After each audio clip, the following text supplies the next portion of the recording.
And fall is here, and that means it's time to enjoy fresh fall apples. When you have a lot of apples to prepare, let me show you my favorite way to prep them.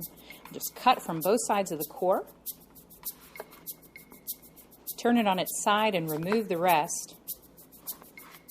Then the apple's ready to chop or slice for your favorite recipe. Now stay tuned and I'll show you how we turn this fall favorite into our caramelized apple upside down cake. Dierbergs Everybody Cooks starts now.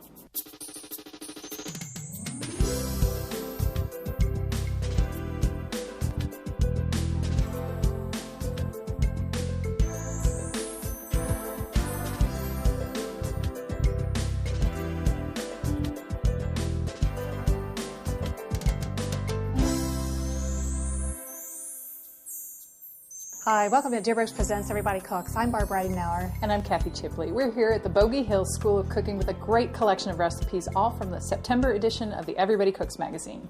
That's right. Our creamy lasagna roll-ups are going to be a hit with the entire family, and you'll want to stick around for dessert. We're making caramelized apple upside-down cake. Definitely want to try that. And we also have Leslie Holliday. She's the wife of Cardinal outfielder Matt Holliday joining us. She's got great ideas for healthy cooking for kids. But you know, it's really hard to beat the aroma of a chicken roasting in the oven, so that's what we're going to start with. And our recipe has the bonus of having some delicious roasted root vegetables to go with it.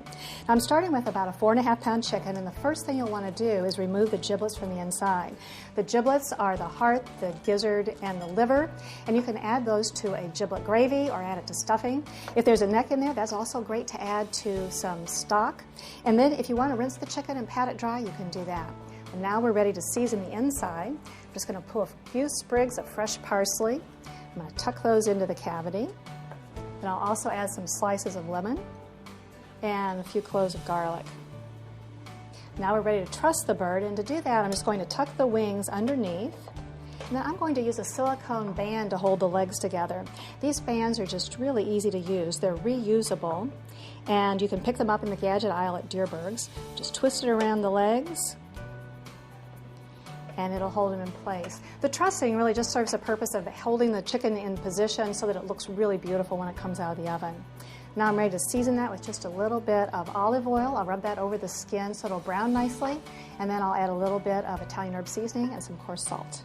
Now I've gotten a head start on the root vegetables that are going to go bake alongside the chicken. I've got a nice assortment of sweet potatoes cut into large chunks, some red onions, and what I'm finishing up on are the turnips. If you haven't worked with turnips before, you're going to really enjoy them. In the produce department, look for them a little bit on the small side, and they should also feel heavy in your hand. That lets you know that it's a young turnip, and that has the most delicate texture and also the best flavor.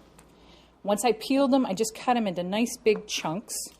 These veggies are going to roast for a long time, so having them in large pieces like that just allows them to hold up a little bit better. I'm going to drizzle them with just a little bit of olive oil and toss them. I just want to make sure that they're really well coated. Okay, these look good. Now we're going to go ahead and put them all around the chicken. Now I left a little space right over here. I've got one more veggie I want to add, and that's beets. They're delicious roasted. The only thing is that they tend to color everything red. And I like the color of these veggies, so we're going to leave them kind of all by themselves over here to the side. Now those two I just tossed with a little bit of olive oil. The last thing is just seasoning all the vegetables with salt and pepper. Just about ready to go into the oven, but we want to make sure that we have this chicken cooked to the exact right temperature, and the easiest way to do that is with a thermometer. Now I like to use the probe style, and I just insert the thermometer into the very thickest portion of the thigh, make sure that the tip of the thermometer isn't touching any kind of bone. Now the cool thing about this thermometer is that you can set the temperature to your end temperature, 180 degrees, and when you put this into the oven, the control panel actually hangs outside the oven. That way you can monitor the chicken as it's cooking without having to open the oven door. And then when it reaches 180 degrees, it beeps. You know that the chicken is perfectly roasted. So we'll put it in the oven. After the chicken is done, it's really important that you let it rest for at least 15 to 20 minutes. That lets the juices set back into the chicken and makes it much easier to carve. First, I'm going to go ahead and remove the silicone band. And then I'm ready to pull the chicken leg away from the chicken a little bit. You may see a little bit of stain from the beets, but that's not a problem. Just pull this away until we can see where the joint is, and then I can cut right between the joint. I can do the same thing with the wing. I'll just pull it away from the chicken a little bit until I can find the joint and cut right between the bones. Now for the breast, I'll let the rib bones just be my guide, and I'll just cut the meat away from the bones. This is a large breast, so I'm going to go ahead and just cut it in half to make it easy for serving. Then I'll do the same thing with the other side of the chicken. Okay, now I've got the veggies that we roasted alongside. I'm going to actually mix them in the same roasting pan. All of those chicken drippings are just going to make the veggies even tastier. They've caramelized, which has brought out the natural sweetness, but I'm going to add just a little drizzle of maple syrup to the veggies. A little bit more sweetness, and it also adds just a nice smoky flavor to these. And then I just want to toss them until they're well combined. There we go. Okay, chicken's done, and I'm going to go ahead and put the veggies alongside. For family style like this, when it's all served on one platter, I think it makes it even more inviting. Oh, it just looks pretty anyway. I'll go ahead and put those on. Those look beautiful. They are. They're really pretty. I was careful not to over-mix the beets because I want to keep everything bright and pretty. Oh, yeah. This is going to be delicious. I think that's enough. If you have extra, just have a bowl handy to serve those on the side. You've got a terrific meal. Then we have some bones left over, but don't throw those away, because in the magazine we give you a terrific recipe to make a roasted chicken stock, and then that turns into a delicious chicken noodle soup. The thing that makes the soup special is the roasted chicken bones. And just in time for fall and those busier fall schedules, we've got a great collection of recipes that are for easy weeknight meals. Dierbergs has some signature sausages, and they're delicious when you cook them just straight on the grill. But in the magazine, we give you some ideas for recipes that you're going to want to try. Like we have a portobello Swiss sausage. We serve that on a bun with a homemade red onion jam. It's to die for. And tonight we're going to show you another easy weeknight meal. This is for our broccoli and lasagna roll-ups. For this, I'm also using sausage. I'm using Dierbergs Italian sausage. I cooked it for about 4 to 5 minutes, just until it's no longer pink. Go ahead and put that on some paper towels just to drain away any excess oil. Now I'll let that set while I get the rest of my ingredients ready.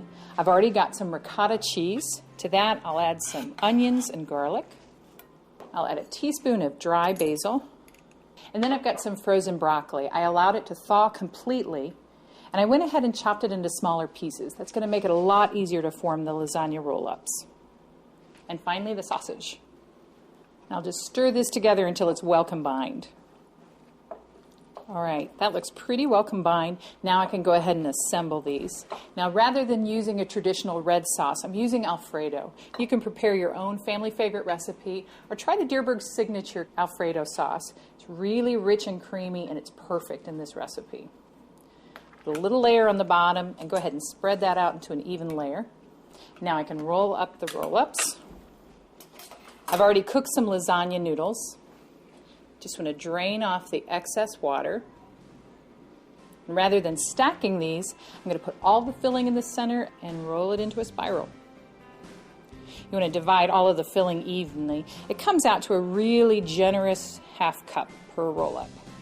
Just press it down. You can see how cutting the broccoli into small pieces makes it lie in a nice flat layer, makes it a little easier to work with.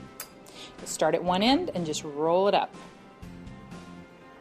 And one roll is done. I'll go ahead and tuck that into the pan, and I'll just finish up with the remaining lasagna noodles and filling. Just enough room for the last one. And I'll take the remaining Alfredo sauce and just pour that over the top. This is going to be so good. Now, it needs to bake for about 50 to 55 minutes, covered. After about 45 minutes or so, I'm going to sprinkle it with some Parmesan cheese and a little bit of black pepper, and just cook it until it's hot and bubbly. Okay, lasagna is done. Oh, it smells so good. Oh, doesn't it? Yes. Now, the last thing I'm going to add while the lasagna is nice and hot, for a little bit of extra flavor and a pop of color, some chopped parsley. These roll-ups are a great change of pace from the traditional layer lasagna, and you know, if you add a simple salad and some breadsticks, you've got a complete dinner ready to go. Now stay tuned. When we get back, Leslie Holliday, wife of Cardinal outfielder Matt Holliday, joins us in the kitchen. She's got some delicious ideas with kids in mind, so stay tuned.